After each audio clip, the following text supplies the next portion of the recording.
you have invited me to share the dayas and to say a few words from the podium. As a judge of the High Court since last more than 7 years, and as a lawyer before my elevation for 25 years, I have seen the predicament the persons in the evening of their life are placed by the fate, less, more by those who ought to have taken care of them.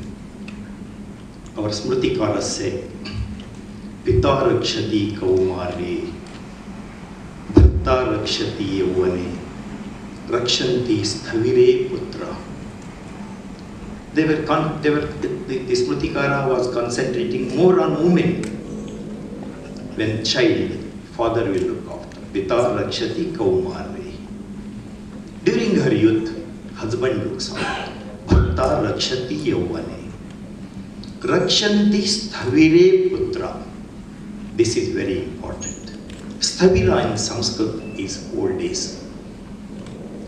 If we live long, we are going to become old. Nobody can escape old age unless one dies earlier during the earth itself. The greatest disadvantage of modern civilizations, which a great psychiatrist Sigmund Freud, Carl Gustav Jung mentioned, is neglecting the old people because they cease to be productive. They are useless to us. So persons who are in the old days are being ignored, not only in any particular part of the globe, but everywhere. This is the reality. Bible says, look after your aged parents. Prophet also said, you look after your parents. And our Smritikaras, our civilizational values, they always injuncted people not only to respect old people, but to take care of them. You have seen in our scriptures where Shravanana Pitru Bhakti, Shravana, he carried father and mother, in fact, on his shoulder, because they expected, both they were blind. They say, take us for pilgrimage. Now, I am told, in fact, I wanted to speak, address the Honorable Minister. I wanted to tell him that the government is thinking of bringing a legislation to protect the old people. By one of the measures is to deprive children who do not look after the parents, aged parents, from inheriting the property. But this is not a good development. This is deterring. We have come to that level. This is very, very bad. When we see the programs like this, the plans like this, the visions like this, we feel very, very happy. We feel really happy. At least something is being done. This problem is there in America also. This problem is there in America. But the level of governance, quality of governance is comparatively appreciable. There the protection takes place. But in Asian countries, generally, much more needs to be done. This initiative comes at an opportune time when, as we know, the Indian population is rapidly graying and the birth rate continues to fall. This era is potentially a golden age for the elderly. Information technology and the internet have made information and services easily available for the elderly. Mobility aids have made mobility easier.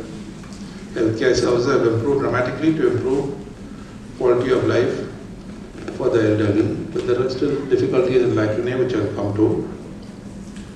Geriatrics as an academic specialty in India is still in its infancy, but is growing rapidly. Just around 15 years ago, there were only 2 academic courses in the country. But now there are about 20 courses, around 70 MD students are graduating every year, and the numbers are growing rapidly. The potential of geriatrics, I believe, is immense.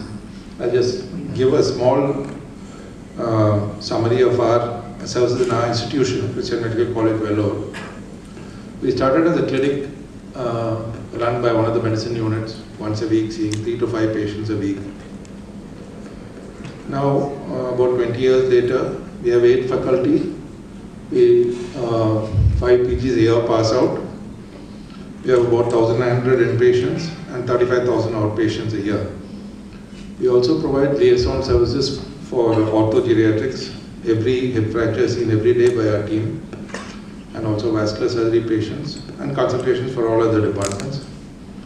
The unit is multidisciplinary with a 40-bed ward with dedicated physio, OT, social worker, clinical pharmacists, and nurses.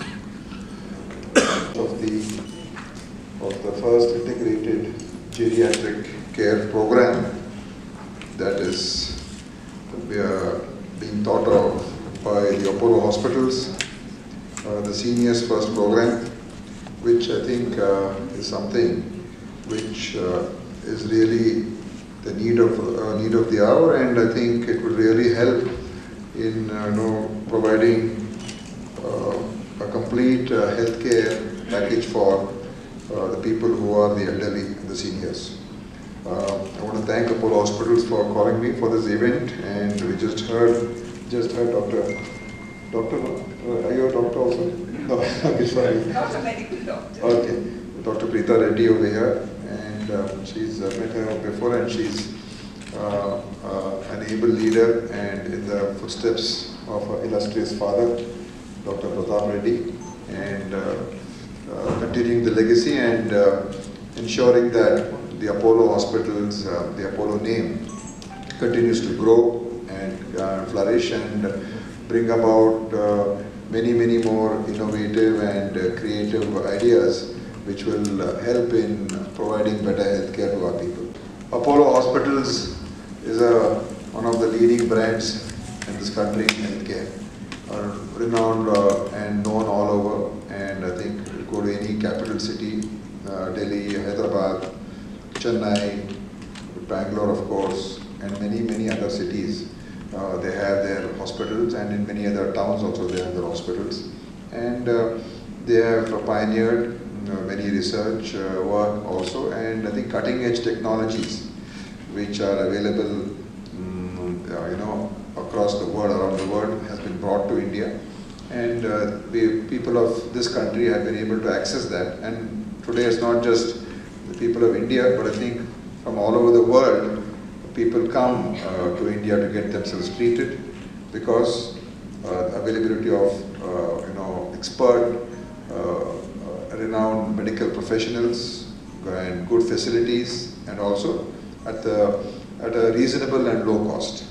So I think that India is becoming a capital for healthcare, can really fully grow also and using this potential. And I think in that aspect, Apollo has really contributed